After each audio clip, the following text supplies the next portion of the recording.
Do you want to be a fighter? RMC. There's only one Tyson Fury. Fighters Club. I'd like to take this chance to apologize to absolutely nobody. Alexandre Herbinet. I am the greatest. Bonjour à toutes, bonjour à tous et bienvenue au 149e numéro du RMC Fighter Club, un RMC Fighter Club qui remonte dans la cage pour vous débriefer le combat dinguissime qui a eu lieu ce week-end à Perth en Australie entre Islam Makhachev et Alexander Volkanovski pour la ceinture des légers de l'UFC. Avec moi pour en parler cette semaine, mon compère du Fighter Club, toujours là avec moi, boxe et MMA et la pépite de l'AEF Championship, l'homme qui met des soumissions en moins d'une minute pour ses débuts dans une cage, monsieur Jonathan Maccardy, bonjour. Salut Herbie. Ça va? C'est bon? Tu rentres encore avec nous en studio? Bon, on va arrêter il faudra... délire, hein. Oui, il faudra que j'appelle ton agent ou ton manager maintenant. Comment ça se passe? Pour toi, toujours, mais on a vécu un super week-end. Yes, carrément, et on va prendre le temps de vous en parler, débriefer tout ça. On attendait un grand combat et on a eu droit à un immense combat. Le choc des meilleurs combattants, toutes catégories de l'UFC, le champion des légers Islam Makhachev et le roi des plumes Alexander Volkanovski a tenu toutes ses promesses ce week-end en Australie. 25 minutes de MMA de très très haut vol, au terme desquels le Dagestanais a conservé sa couronne des lightweight et peut-être, on va en parler, endosser celle du très subjectif classement pound for pound. Mais comme souvent après un combat si serré, le débat tourne sur le scoring. A-t-on eu droit au bon vainqueur? Volkanovski peut-il s'estimer lésé? Le RMC Fighter Club débriefe le combat bonbon délicieux offert par le main event de l'UFC 284.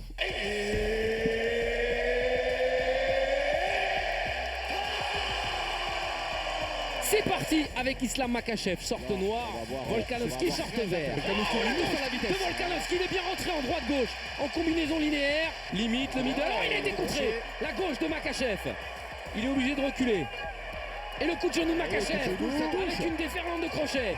C'est pas mal, magnifique. Voilà le niveau qu'on attendait. Il va peut-être choquer le monde là, Makhachev, s'il est capable de soumettre maintenant au sol Volkanovski. Ah, la tension est à son paroxysme parce que là, dans ce quatrième round, on sent maintenant que la différence peut être faite d'un côté comme de l'autre, mais surtout à l'avantage de Makhachev. Il a mis au sol. Super droite, et maintenant il va pouvoir travailler au-dessus. Voilà exactement le moment qui peut faire changer ce combat. Volkanovski peut-être pour la correction. Volkanovski qui fait descendre la gauche, la droite. Le ground and pound. 5 secondes pour marquer l'histoire, 5 secondes pour s'imposer. Volkanovski est toujours face à Makhachev. Et c'est fini, quel combat de dingue.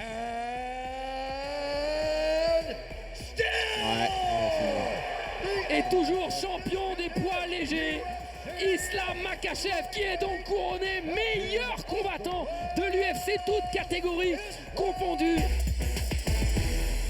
Merci à Max Abolin pour cette prod de ce superbe combat auquel on a eu droit. On n'était pas même pendant les... Exactement. Si vous nous regardez sur YouTube, vous avez vu les images, on était déjà en train de débattre du scoring de certains rounds. Avant de rentrer dans ce débat du scoring, je voulais faire un peu, Joe, un débrief global sur la performance des deux et sur ce combat-là. Quel combat dingue déjà, en fait, du MMA de très très haut niveau. Ça se joue sur des détails, on va en parler dans plusieurs rounds d'ailleurs. On va chercher les petits détails pour voir qui domine qui. C'est fascinant à scorer, à débattre même. J'ai adoré que les deux aillent chercher l'autre dans son monde, avec un Makhachev qui a tenu la dragée haute à Volkanovski sur certaines phases de striking, plus d'une d'ailleurs, et puis Volkanovski qui a fait le travail en lutte défensive, qui s'est relevé, il nous l'avait promis. On avait eu Craig Jones la semaine dernière pour le coach de sol de Volkanovski, le cador du grappling, et Joe, tout ce qu'il nous avait dit Craig, ça s'est réalisé quand même. L'idée de se relever, l'idée de pas prendre cet effet Mike Tyson des Dagestanais en pleine tête et on l'a vu avec son attitude, il était très gangster. C'est nos amis, on leur passe un clin d'œil d'Octogone qui disait ça hier, Omar qui disait Volkanovski il a été gangster, et dans son attitude, dans tout ce qu'il montrait, il montrait qu'il avait pas peur d'aller au sol avec Islam et qu'il allait se relever. C'est un combat fabuleux auquel on a eu droit quand même, Joe, hein. Quand on aime le MMA, c'est du très très haut niveau là. Alors en préambule, j'ai envie de dire que ce combat nous permet de mesurer l'avancée de la connaissance du MMA en France. Parce que tout le monde a apprécié le combat, alors que c'est un combat où il n'y a pas des choses extrêmement spectaculaires. C'est pas très grand public dans le spectacle. C'est pas Robbie Lawler, Carlos Condit ou Robbie Lawler, Rory McDonald. Tu vois, c'est un combat où au final, les deux combattants sont tellement parfaits techniquement que c'était très difficile d'avoir des choses extrêmement spectaculaires parce que défensivement, les deux étaient très très sûrs. Donc voilà, ça situe un petit peu le niveau, l'extrême haut niveau des deux combattants, et le fait que les gens maintenant, même en France, sont capables d'apprécier alors que le sport est un sport jeune en France. Ça, c'était la première remarque. La deuxième, c'est que ça a tenu toutes ses promesses. ça a tenu toutes ses promesses parce que Volkanovski a surpassé ce qu'on attendait de lui. Tout le monde, beaucoup de gens, la majorité pensaient qu'Islam allait lui rouler dessus, que la taille allait être un facteur qui allait être bien trop compliqué à surmonter. La puissance de Volkanovski a montré qu'il était capable de dépasser tout ça. Et à l'heure actuelle, on en parlera plus tard, mais à mon sens, Volkanovski, c'est toujours le numéro 1 pound for pound et c'est un des plus grands combattants de l'histoire du MMA, techniquement parlant. Totalement techniquement Parce parlant. que quand tu vois ce qu'il a été capable de faire, ce qu'il a été capable d'implémenter en un temps relativement court, tu passes d'affronter Max Holloway à affronter Islam Makhachev. Pas du tout le même puzzle à résoudre. Rien à voir. Donc très franchement, j'ai été impressionné. Le combat a été magnifique. Il y a eu du rythme, il y a eu des échanges de très très haut niveau. Il y a eu de l'incertitude. Donc encore une fois, après un co-main event qui a délivré un résultat qui était attendu, mais qui était spectaculaire, on a eu un vrai bonbon, comme tu dis. Volkanovski le fait douter direct dès le premier round de ce que tu disais là, ce que beaucoup attendaient, pas tout le monde, mais beaucoup, savoir qu'Islam lui roule dessus avec cette différence de gabarit, de puissance. Et bah, tout de suite, il le fait douter. Il lui dit tu vas pas m'éteindre comme ça, loin de là. C'est un sacré combattant. Et tu as presque envie, en effet, ce qui est dur pour Islam, mais tu as presque envie de plus souligner la performance de Volkanovski après ce combat-là, de dire il sort tellement grandi de cette défaite. Il sort tellement grandi de cette défaite. C'est pas comme une victoire parce que le rouge, il est sur la. Voilà, ça met fin à sa série de 22 victoires consécutives. Il n'a pas battu Islam Makhachev et on va en reparler en détail. Mais il sort super grandi, Volkanovski. Quel combattant, quel mental, quel bonhomme. 1,67, on rappelle. C'est un sacré bonhomme. Il est toujours, dans le débat qu'on aura peut-être un jour sur la grandeur de Volkanovski, il est toujours invaincu en plume. Voilà. Ouais, tout à fait. Ça, faut quand même souligner. Je sais, ça fait mal, mais pour moi, c'est le plus grand plume de l'histoire devant José Aldo et Max Holloway. Après, il y a une chose, tu sais, par rapport à ce que tu disais sur Islam, faut pas être injuste parce qu'il faut bien se rendre compte d'une chose, et ça, on l'avait dit plusieurs fois, à mon sens, Volkanovski, en lightweight, à part Makhachev et Tsarukyan, il tape tout le monde. Il peut taper tout le monde. Ouais, je suis assez d'accord. Et encore plus après ce qu'on a vu là. Et Makhachev, quand même, pour souligner aussi, belle perf de Makhachev aussi, c'est-à-dire qu'il a été mis en difficulté dans ce qu'on l'attendait. En tout cas, ça n'a pas été si facile que même lui pouvait peut-être le prévoir. Mais en striking, il a tenu la dragée haute. Il a fait des belles séquences quand même.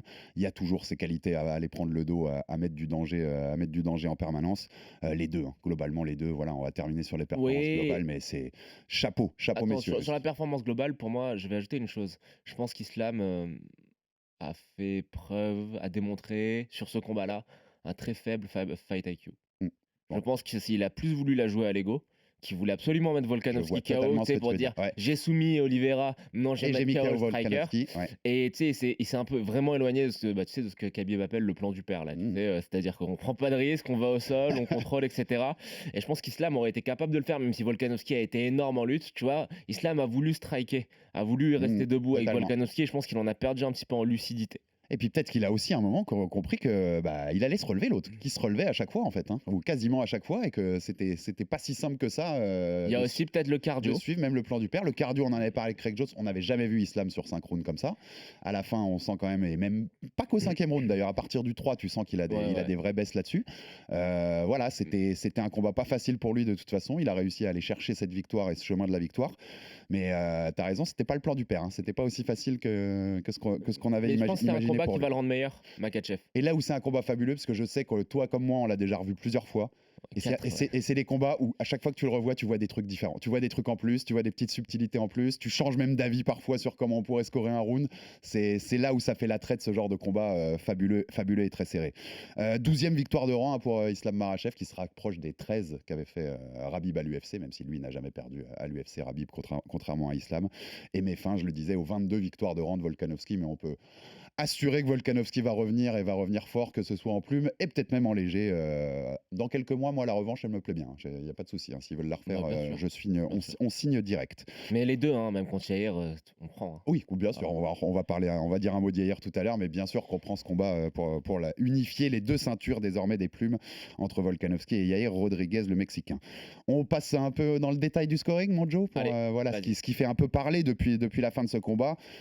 Donc, un peu de contexte déjà pour le contexte du scoring de ce combat. Islam Makhachev l'emporte 2 fois 48-47, 2 juges qui donnent 3 rounds à 2 et 1 49-46, 4 rounds à 1. C'est Derek Leary. Voilà, pour le 3e juge, Derek Leary, exactement. Oui, lui, on va le mettre de côté. Dans le détail encore plus, il y a un seul round qui n'est pas un 3-0 pour les 3 juges. C'est-à-dire, il y a un seul round que les juges ont vu différemment. Pas à l'unanimité. Pas à l'unanimité, c'est le 3e, celui qui va en faveur de Volkanovski. 2 juges, à 1. C'est celui-là que Léry donne à Makhachev. MMA Décision, le grand site voilà, où les fans et les journalistes peuvent venir donner leur scorecard. Sur 29 journalistes spécialisés interrogés, on donne 23 qui donnent Makhachev, dont 2 à 49-46 et seulement 6 qui voient Volkanovski s'imposer. Au moment où on enregistre ce podcast, sur ce site, les cartes des fans, rendues par les fans, il y en a 48,7% en faveur de Makhachev et 47,8% en faveur de Volkanovski. Autant dire qu'on est quasi à égalité sur près de 3000 votes. Et sur ces votes détaillés, le plus disputé selon le public, c'est très largement le deuxième round, avec seulement 58% pour Makhachev et 40% pour Volkanovski. Volkanovski lui dit qu'il a gagné les 2, 3 et 5 en revoyant le combat, c'est ce qu'il a tweeté. Et de son côté, Makhachev, un peu plus, on va dire, dans le clash et dans le chambrage, dit que sur 25 minutes, Volkanovski lui en a pris une. Donc il parle de la dernière minute avec le grand Delpan. C'est le contexte, mon Joe. Attends, je peux ajouter une chose? Vas-y. Tu connais le site Verdict MMA? Oui, tout à fait, qui est le même genre que MMA Décision. Ouais, alors sur Verdict MMA, en fait, ils font en fait la moyenne des gens. En fait, les gens scorent les rounds, c'est-à-dire. Oui, et après, tu as la moyenne. Et ensuite, tu as la moyenne. Ça fait 9, quelque chose à chaque fois. C'est ça, etc. C'est pas un round qui gagnait 10-9, c'est 9, par exemple. Le premier round est 9,83 pour Makhachev et 9,18 pour Volkanovski. Bon, et au final, si tu regardes la carte de verdict, qui est souvent, à mon sens, assez révélatrice de ce qui s'est vraiment passé dans le combat, Volkanovski prend le round 2, 3, 5 et gagne le score final. Okay. Le score final est de 47,84 à 47,17. Mais donc on est d'accord, serré à chaque fois. Très serré à chaque fois. Mais le 2, 3, 5 vont pour Volkanovski. Et les rounds qui sont serrés, c'est le 2 que Volkanovski remporte sur verdict 9,61 contre 9,42. Alors c'est Islam qui le prend sur la carte des juges. Et le round 3, finalement, n'est pas si serré sur verdict. Je suis assez surpris. C'est 9,88 pour Volkanovski contre 9,13 pour Islam. Alors, tu vois. On va poser le truc déjà, mais c'est intéressant parce qu'on voit que c'est très serré, que ce soit sur MMA Verdict MMA ou MMA Décision. On va être d'accord déjà, Joe, sur la base. Le 1 c'est pour Islam, le 5 c'est pour Volkanovski. Ouais. Zéro doute sur ces deux-là, on va être d'accord. Les 3 qui vont nous faire plus débattre, c'est 2, 3, 5. Moi, j'hésitais sur la première vision, celui qui me faisait le plus hésiter, c'était le 4. Et je vais dire pourquoi. Après la deuxième vision, c'est le 2 qui me fait plus hésiter finalement que le 4.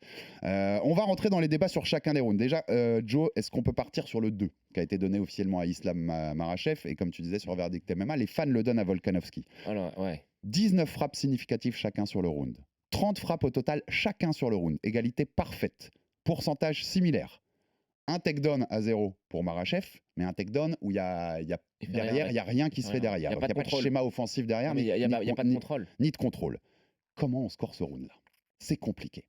Moi, je t'avoue, sur le première vision, j'avais Makhachev. Je te l'ai dit en plus quand on s'en est parlé en off, avec pas beaucoup de doutes. T'as pris où les stats? Et puis j'ai pris sur le site officiel. Okay. Et puis en le revoyant, il y a un sacré doute en fait. Il y a un sacré doute. Et si tu le donnes à Volkanovski, c'est pas du tout un scandale. Alors moi j'ai vu le combat 4 fois, ce qui ce qui veut dire que tu fais rien de tes dimanches, on va pas se mentir. Non, honnêtement, on va pas se mentir, c'était le cas. Tu sais, en plus, pendant que tu fais la muscu, ça passe toujours bien les combats. Écoute, moi, en live, je l'ai donné à Volkanovski pour le volume, parce que même si tu me dis qu'ils ont le même nombre de frappes, après, j'ai re-regardé et il y a eu des youtubeurs qui ont fait, tu sais, The Weasel, le fameux youtubeur là, qui a fait des vidéos là-dessus. Volkanovski a un brin plus de volume, je crois que ça se joue à 1 ou 2 frappes près. Et je pense que Volkanovski est juste plus actif. Il contrôle plus l'octogone. Tu sais ce qu'on appelle l'octogone contrôle là. Tu sais, c'est dans les critères des juges. On va rappeler les critères des juges d'ailleurs. Et je trouve qu'il est plus en contrôle du round. Donc sur le nombre de frappes, sur le contrôle de l'octogone, etc.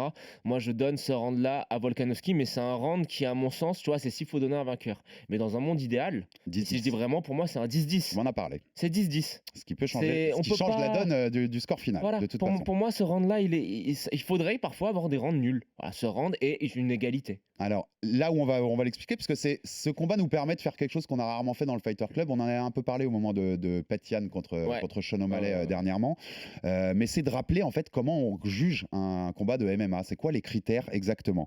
Il y a 3 critères qui rentrent en compte pour juger un combat de MMA. C'est pas un complément les critères, c'est-à-dire qu'on compte pas 70% ou du premier critère et 30% des deux autres. C'est le premier critère. S'il y a pas égalité, celui qui remporte le premier critère, il remporte le round. C'est seulement s'il y a égalité qu'on passe au deuxième critère. Idem pour le deuxième critère, c'est seulement s'il y a égalité qu'on passe au troisième. Quels sont ces 3 critères? Le premier, c'est effective, grappling and striking. Donc en gros, pour résumer, c'est les coups qui ont un impact immédiat ou cumulé qui contribuent ou qui vont vers la finalisation d'un combat. En gros, c'est qui a le plus frappé, qui a le plus touché. Quand il y a des takedowns, qui a le plus derrière fait un schéma offensif, c'est-à-dire essayer de faire quelque chose de son amener au sol. Oui, puis une soumission. Exactement, essayer d'aller chercher la soumission. C'est l'impact. Sachant que l'impact immédiat compte plus que l'impact cumulé. Donc 2 grosses frappes compteront plus que 4 petites frappes. Tu vois ce que je veux dire. Deuxième critère, si ces 2 critères sont, si ce premier critère est à égalité totale, c'est l'effective aggressiveness. Donc là, c'est l'agressivité. Qui va être le plus offensif, le plus agressif dans la cage? Et le 3e critère, si les 2 premiers sont à égalité une nouvelle fois, c'est le fighting area control. Donc c'est le contrôle de l'aire de combat. Donc on en revient aussi à qui contrôle le plus le combat. Mais ça, c'est seulement le 3e critère. Et rappel important de Joe avant qu'on redébatte, le MMA est un sport à jugement offensif. Il n'y a pas de prime à la défense, c'est l'offensive qui compte. Donc sur ça, sur l'effectif grappling et striking, sur ce round 2, où tu as égalité parfaite en stats, ce qui va compter, c'est l'impact. Qui a mis le plus d'impact? Et là, c'est difficile de juger, parce qu'on n'est pas dans les corps des deux. Sur ce round-là, c'est moi, je dis, égalité. Pour moi, Islam met un tout petit peu plus d'impact, c'est pour ça que je lui donne. Mais j'entends. Des coups significatifs? Non, ils sont égalité en coups significatifs, mais je trouve qu'ils impactent plus. Mais c'est une sensation que j'ai, c'est subjectif. Je pense que c'est visuel. Hein. C'est visuel, subjectif pour moi en termes. C'est pour ça que de donner un round nul, ça me paraît pas une dinguerie du tout. Parce que après, sur le premier mais critère. de donner Islam non plus et de donner Volkanovski non plus, c'est compliqué. Mais après, si tu prends vraiment stricto sensu les règles, sur le premier critère, effective striking, grappling, pour moi, c'est match nul. Ensuite, donc, il faut que tu t'en réfères à l'agressivité. Et là, pour moi, c'est Volkanovski. Si tu t'en réfères à l'agressivité et au contrôle de la zone de combat, c'est Volkanovski qui prend ce round. Donc le 2, pour moi, c'est pas déconnant de le donner à Volkanovski. Je pourrais préférer un round nul et vierge. Mais pour moi... Voilà, si vraiment il faut choisir quelqu'un, je le donne à Volkanovski plus qu'à Makhachev ce round-là. Tu vois, moi je le donne plus à Makhachev. C'est là où c'est compliqué. Pour moi, j'en étais un round partout. Alors, on n'est pas. Je sais pas si tu as vu Joe Rogan qui faisait le fight compagnon, tu sais, qui regarde en direct avec Brendan Schaub et Eddie Bravo le combat en fumant et en buvant. Eux, ils étaient 2-0 Volkanovski. Non, les gars, on est bien un partout. Non, mais par contre, si en effet tu mets le premier critère à égalité sur ce round, l'agressivité, là je peux comprendre de le donner à Volka aussi. C'est là que ça devient très compliqué. Donc si on respecte les règles, pour moi le 2 il est pour Volkanovski. Moi je considère que dans le premier critère, je mets un peu Islam au-dessus. Mais tu vois, c'est la difficulté aussi de juger ce genre de combat. Nous on n'est pas juge pro, on est passionné, on regarde ça depuis longtemps. T'es directeur du fan club de Islam aussi. Depuis des années. Mais tu as raison, j'allais le dire, ça peut jouer aussi, le côté subjectif. Moi j'aime bien un mec, c'est compliqué tout ça. Alors moi je précise, je suis absolument neutre parce que j'adore Makhachev. Et j'aime pas trop Volkanovski. Parce qu'il a battu Holloway 3 fois. Exactement. Non, et puis moi, tu sais que j'aime bien Volkanovski, donc ça ne me change pas sur le coup. Mais le 3e, qu'est-ce qu'on dit du 3e? Je l'ai dit tout à l'heure, c'est le seul round que les juges n'ont pas à l'unanimité. Donc 2-1 pour Volkanovski. Moi, en première vision, j'avais Volkanovski, pareil, sans trop de doute. Et pareil, sur la deuxième vision, en fait, c'est pas si clair que ça, une nouvelle fois. Parce que là, pour le coup, il me semble que sur les frappes, Makhachev est devant sur ce round-là, d'une frappe ou deux. Je crois, je te retrouve vite fait les stats parce que celles-là, je les ai pas notées. Vas-y. Il est devant d'une frappe ou deux, mais encore une fois, c'est très compliqué parce que si tu prends en compte l'agressivité des frappes, c'est difficile. Il n'y a pas d'écart qui est très net. Round 3, 16 frappes significatives pour Islam, 14 pour Alexander Volkanovski, et au total 20 à 19 sur les coups total. C'est chaud à juger. Hein. Mais après, pour moi, ce qui peut laisser penser que tu as l'impression. Et un takedown réussi aussi pour Makhachev. Ouais, mais il fait rien derrière. Il fait rien. Donc, ce qui peut laisser penser que Volkanovski prend le round en direct, c'est encore une fois les 2 autres critères. C'est le fait que ce soit lui qui avance, que ce soit lui qui aille chercher Makhachev, et que ce soit lui qui dicte la zone de combat. Donc, c'est compliqué. Encore une fois, ce round-là, moi, je trouve pas ça délirant de le donner à Makhachev parce qu'il est devant légèrement sur les frappes. Mais si on prend les critères stricto sensu, si on met le premier égalité, là, on met Volkanovski. Encore une fois, je le donne à Volkanovski. Et tous les deux, on l'a donné Volkanovski quand on regardait le combat. Donc, mais ces 2 rounds sont très compliqués au final quand on prend vraiment les purs critères de jugement. L'impact, en plus, comme tu dis, même devant la télé, c'est compliqué parfois à juger, tu vois. Il faut mieux des fois être en bord de cage pour sentir aussi les coups qui frappent. Même pas, il faut regarder au ralenti, voir si ça connecte. Ou regarder au ralenti, exactement. Et tu as raison, parce que des fois on a l'impression que ça connecte et ça connecte pas. La jurisprudence Chandler-Gaethje, là, où exactement. T'as l'impression que Chandler en met plein la tronche à Gaethje alors qu'il n'y a aucun coup qui connecte. Mais c'est des rounds à regarder 10 fois, à regarder 10 fois et à pouvoir changer d'avis plusieurs fois pendant tes divisionnages. Pour moi, c'est très compliqué. Il faut trancher. Le 2, tu le donnes à qui? Le 2, une nouvelle fois, je me remets Islam, quand même. Islam, le 3, je mets un peu plus d'impact sur le premier critère. Le 3, Volkanovski. Moi, le 2, je le mets nul. je mets un 10-10 Mhm. et le 3, je le donne à Et Volkanovski. le 3, tu le donnes à Volkanovski. Ce qui va, toi, changer. Moi, ma carte reste la même, mais toi, la tienne va changer. On passe au 4. Le 4, moi, Moi, il n'y a en pas de première... débat dessus. Hein, Bah, mais- tu vois, moi, en première vision, il m'a fasciné et il me fascine toujours. Pourquoi? Parce que Makhachev prend le dos. À un moment, il y a plus de 3 minutes de contrôle. Les 3 dernières minutes, c'est Makhachev qui a pris le dos. Body triangle qui est verrouillé. Il est en position quand même compliquée, Volkanovski, mais il résiste. Mais il n'y a pas vraiment d'impact. Il n'y a pas vraiment de dégâts. Il va pas D'accord. chercher beaucoup la soumission, Makhachev. Il y a un schéma offensif pour aller prendre le dos. Ça compte des points. Derrière, il met quelques coups. Il va chercher 2-3 fois. Il essaye de chercher le coup pour aller chercher un étranglement. Mais c'est pas non plus très agressif fatigué, au niveau il de est la fatigué. recherche de soumission. De l'autre côté, Volkanovski, il lui met des coups. Si vous avez vu le combat, il met des coups en arrière là. Il lui met des coups, il met des coups Le vers plus gros coup, c'est les insultes. Makhachev qui est dans son dos et il l'insulte en même temps. Au final, avec tous ces coups que met Volkanovski quand il est devant, il y a 49 frappes à 19 pour Volkanovski dans ce round. 49 à 19, Joe, c'est quand même énorme. Et Mais en frappe significative. significative, seulement 6 à 4. 6 pour Volkanovski, 4 pour Makhachev. Donc les vraies frappes qui comptent, toutes ces frappes qu'a fait Volkanovski quand Makhachev est dans son dos, elles n'ont pas trop d'impact. Elles gênent Makhachev, mais elles l'impactent pas trop. C'est de l'impact cumulé, Tu me laisses pas de essayer de l'impact te immédiat. convaincre. Mais donc, Roy, juste avant, et je te donne la parole, c'est là où j'ai du mal. C'est-à-dire, est-ce que tu mets en avant le schéma offensif de Makhachev pour aller chercher le dos et ses quelques tentatives de soumission, ou est-ce que tu mets tous les coups qui n'ont pas eu un gros impact de Volkanovski? Est-ce que tu Moi, me je mets laisses, plutôt Islam. Tu Et me là, je te laisses donne la essayer de parole. te convaincre sans qu'on aille dans le couloir et que je te serre un triangle de corps fort sur les côtes. Vas-y. Ok.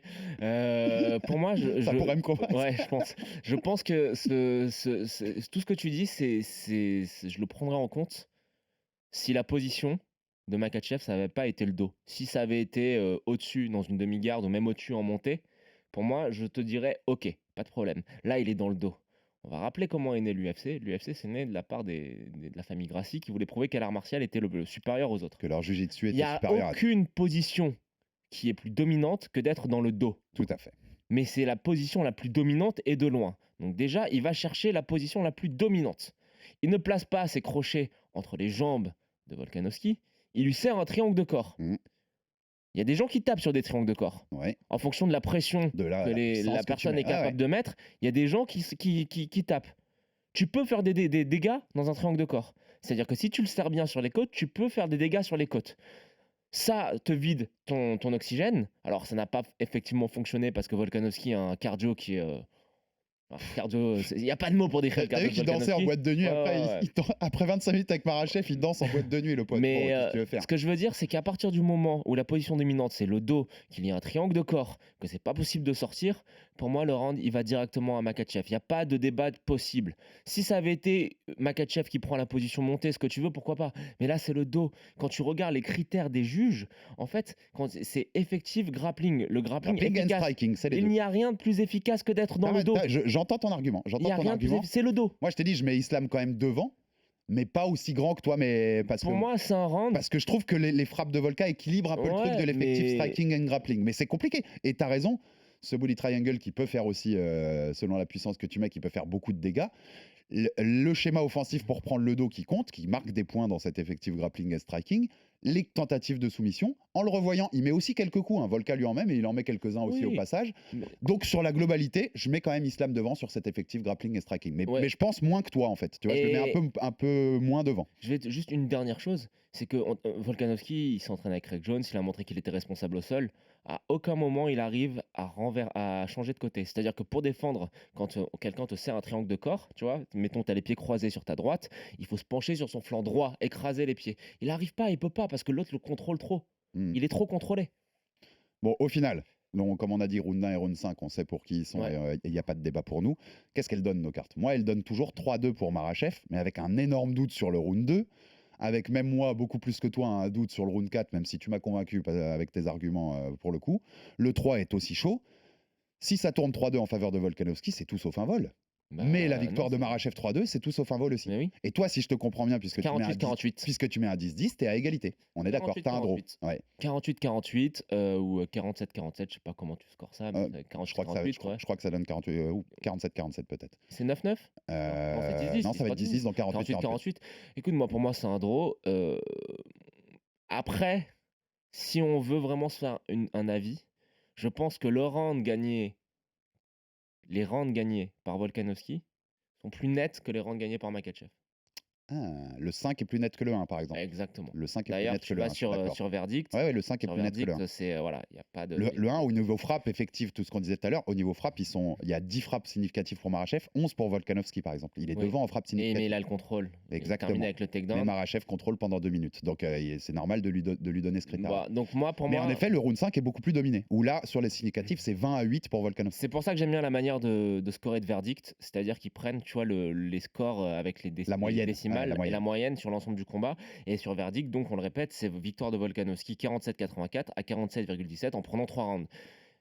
Pour moi, c'est pas un vol dans les deux cas. Non, c'est pas un vol. Quoi qu'il arrive, ce qu'on veut dire aussi aux gens, parce qu'on le voit pas, c'est sur les réseaux, hein, c'est les nouveaux fans. C'était pas un vol, non, mais attends. C'est pas un vol et ça aurait pas été un vol si ça allait de l'autre côté. Il y a eu l'inverse. Il y a aussi des gens qui disent non, mais ceux qui pensent que Volkanovski sont totalement fous. Non, ça peut aller dans les deux sens. Pour moi, c'est un draw. Et un juge, on rappelle, le juge, il est en live. Hein. Il n'a pas de replay, il revoit pas 4 fois le combat comme nous, tu vois, c'est son avis sur le moment, dans la position où il est, la position qui parfois on juge en boxe quand en MMA, selon où est placé le gars, et ben il voit pas certaines frappes pareilles que s'il était placé différemment dans la salle.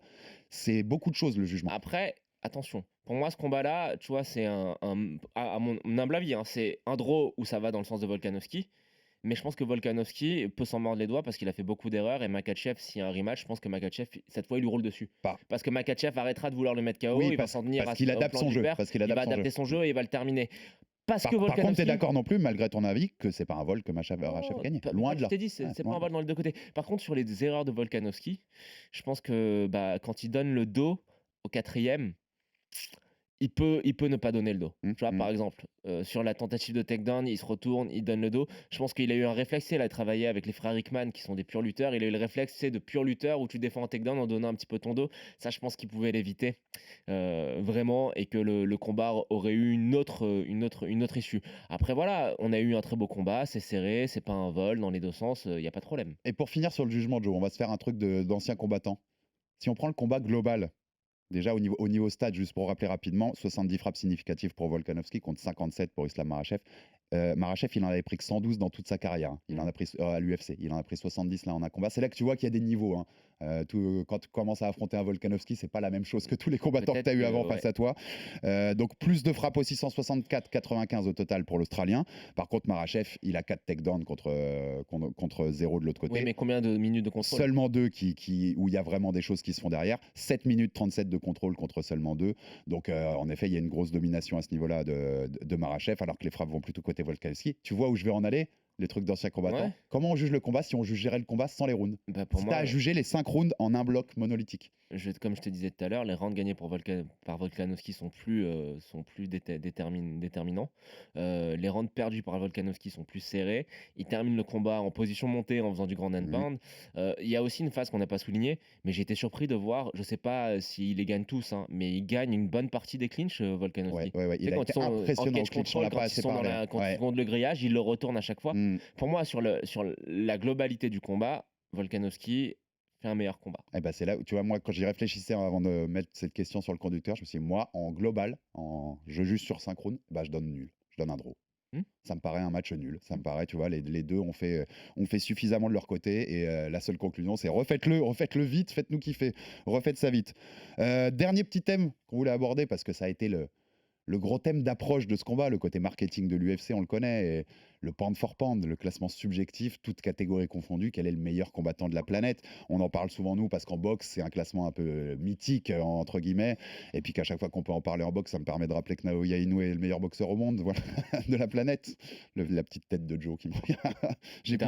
J'ai pu placer Naoya Inoue sur le débrief de l'UFC 284. Donc, Volkanovski était numéro 1, Makhachev était numéro 2.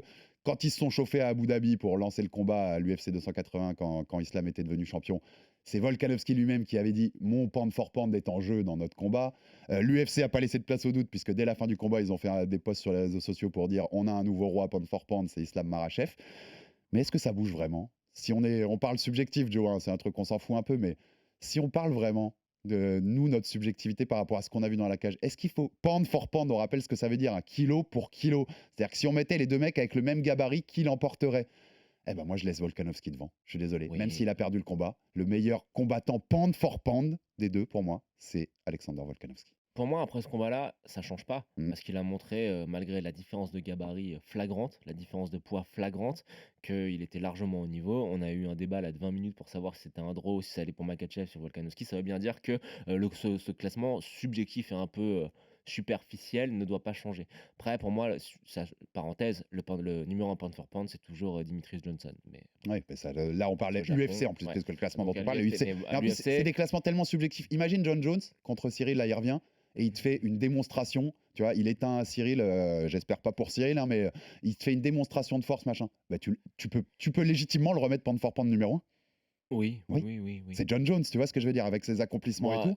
Ce débat m'intéresse pas vraiment. Moi non plus, pas vraiment. Mais bon, on va pas se mentir. Comme c'était le marketing autour du combat, c'est sympa d'en parler. S'il faut vraiment faire le classement objectivement, Volkanovski ne bouge pas, il reste numéro 1. Mais comme de lui-même, il a eu l'audace, vu qu'apparemment ça lui tient à cœur, de mettre ce titre-là en jeu, il l'a perdu, il n'y a pas de souci. Mais je le répète, s'ils font la revanche, par contre, je vois ça comme un Makhachev beaucoup plus 5 rounds de domination et d'oblitération au sol. Ça peut être plus que possible. Et je tenais à souligner quand même, parce qu'on parlait d'Islam et qui a quand même conservé sa ceinture, 12e victoire de suite, 24-1 en carrière.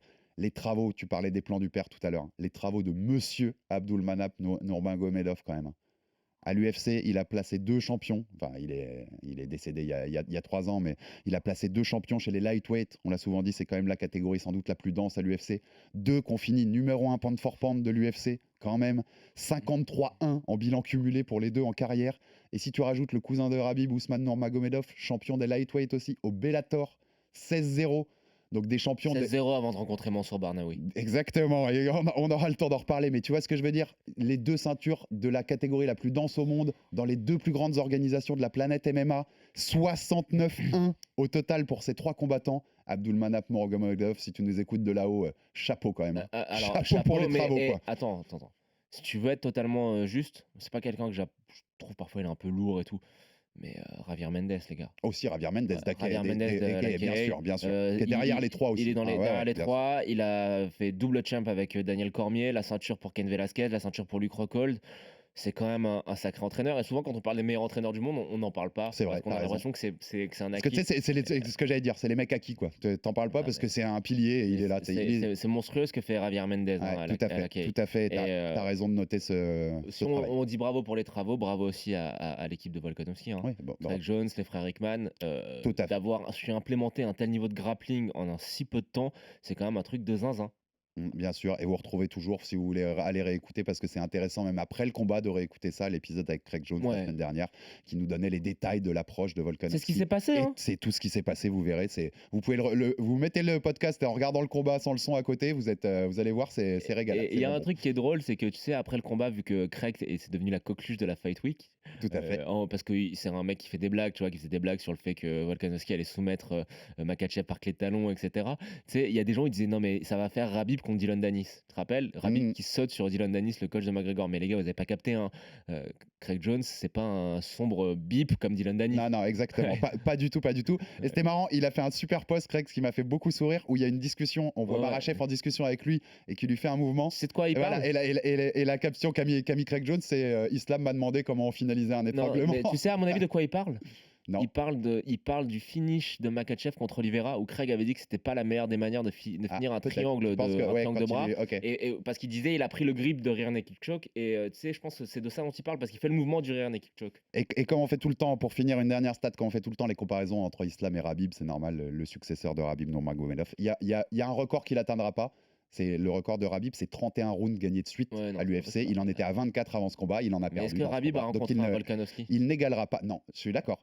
Oliveira Volkanovski, les 2 derniers combats de Makhachev, je pense que c'est plus fort que tout ce qu'a affronté Khabib à l'UFC. Même si je respecte des gadgets et des poiriers, je pense que c'est plus fort. Tu veux quoi pour les deux là après? Tu veux le rematch? Tu veux quoi? Dariush pour Makhachev, parce que Dariush le mérite. Dariush, s'il perd contre Oliveira, qu'est-ce Pour l'instant, il n'est pas officiel le combat. Ça va se faire. Il n'est pas officiel. Oui. On pense que ça va se faire, mais moi je donnerais Dariush direct. Il le mérite. Il mérite grave le combat. Et puis Volkanovski, tu fais Rodriguez. Dariush, le problème, c'est qu'à part sa femme et sa famille, personne ne s'intéresse à lui. Non, mais il s'est mérité. Sportivement, c'est mérité, sans déconner. Et pour l'autre, c'est Yair Rodriguez. Il est champion intérimaire. Il faut le faire. On fait 2 minutes juste pour finir l'émission là-dessus. Sur ce co-main event, c'était l'autre gros combat intéressant. Yair Rodriguez, le Mexicain, contre Josh Emmett, l'Américain. 2 styles de striking différents. Un très aérien et délié chez Rodriguez, beaucoup plus cogneur, tabasseur chez Emmett, il n'y a pas eu de photo en fait. C'est une domination d'Yair Rodriguez qui l'a tabassé littéralement Josh Emmett à coups de pied, notamment dans le premier round.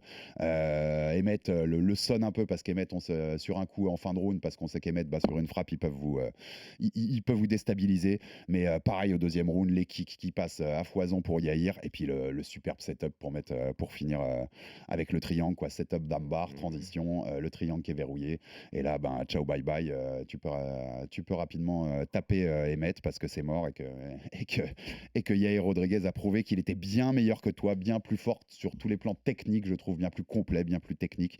Gros écart, plus que ce que je pensais, largement. Mais Yair Rodriguez a prouvé qu'il méritait cette ceinture intérimaire et qu'il méritait ce combat contre Volkanovski, qui sera un petit bonbon aussi, Joe. Je sais pas ce que tu en penses. Oui. Deuxième champion mexicain à l'UFC après Brandon Moreno, même si c'est que la ceinture intérimaire. On a Alexa Grasso aussi qui défiera Valentina Shevchenko en mars à l'UFC 285.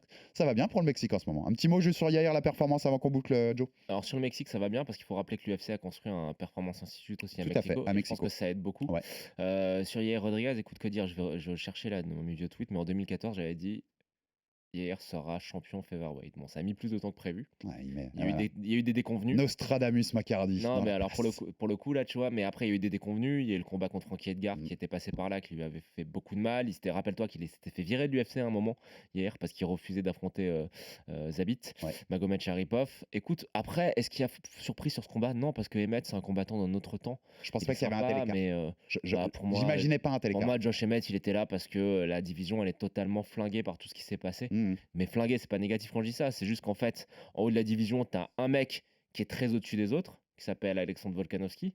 En numéro 2, t'as un autre mec qui est encore très très très au-dessus des autres, qui s'appelle Max Holloway. On verra ce que ça donne contre Arnold Allen, mais rappelez-vous ce que Max Holloway avait fait à Yair sur 5 rounds, même si il y a des moments où c'était serré, au final, voilà, ça restait un beau combat que Max gagne contre Yair. Ouais, bien sûr. Et après, Yair, il a un truc, c'est qu'il a un striking extrêmement flashy, mais je trouve qu'au sol, il est fort. Il est fort parce que c'est un peu injuste ce qui s'est passé dans son combat contre Brian Ortega, mais pour moi, il soumet Brian Ortega. C'est pas une victoire sur blessure de Brian Ortega. C'est Yair qui essaye cet armbar qui fait que l'épaule d'Ortega se bloque et que l'épaule d'Ortega se disloque. Donc pour moi, Yair a un niveau sous-estimé au sol. Après, le combat contre Volkanovski, on a envie de le voir parce que Yair sort de cette très belle performance. Non, mais j'allais dire sacré combattant, mais bon courage. Bon courage Yair, parce que la bête que c'est Volkanovski. Pour moi, Volkanovski et Max restent de la tête et des épaules au-dessus des autres. Après, attention, il y a un truc, c'est que Yair, il est plus ou moins jeune et qu'il continue de s'améliorer. Donc il peut aussi aller bosser, il est bien entouré, il a des bons coachs. Donc on verra comment ça se passe. Mais écoute, surpris, non, mais enchanté par la qualité technique de ce que Yair Rodriguez a proposé, évidemment. Tout à fait enchanté. Et puis, mais bon courage contre Volkanovski parce que c'est un sacré client en face. Merci Joe pour ce débrief. C'était hyper intéressant de débriefer ce combat. Jack de la Maddalena aussi sur la carte. Tout à fait. On peut noter super perf et qui continue de monter ce très bon prospect. Je me dis qu'on va l'avoir bientôt. Écoute, on verra bien. En tout cas, si vous l'avez pas vu, ce Makhachev Volkanovski, regardez les replays sur RMC Sport, sur l'appli, parce que ça mérite. C'est un combat fabuleux. Et comme je disais tout à l'heure, on espère qu'il y aura un volume 2 dans quelques mois, peut-être pas tout de suite sans doute, mais ça mérite vu la performance des deux. Et il y a un autre gros combat qui arrive dans les semaines à venir. Je pense que le Fighter Club va un petit peu vous parler d'un certain Cyril Gane contre John Jones, 4 mars à Las Vegas pour la ceinture des lourds. C'est quand même lourd ce qui nous arrive dans le prochain pay-per-view, donc vous aurez plein d'émissions sur ça. Vous inquiétez pas, on va vous régaler. Abonnez-vous sur toutes les plateformes pour rater aucun épisode. Et à la semaine prochaine pour un nouvel épisode du RMC Fighter Club. RMC Fighters Club.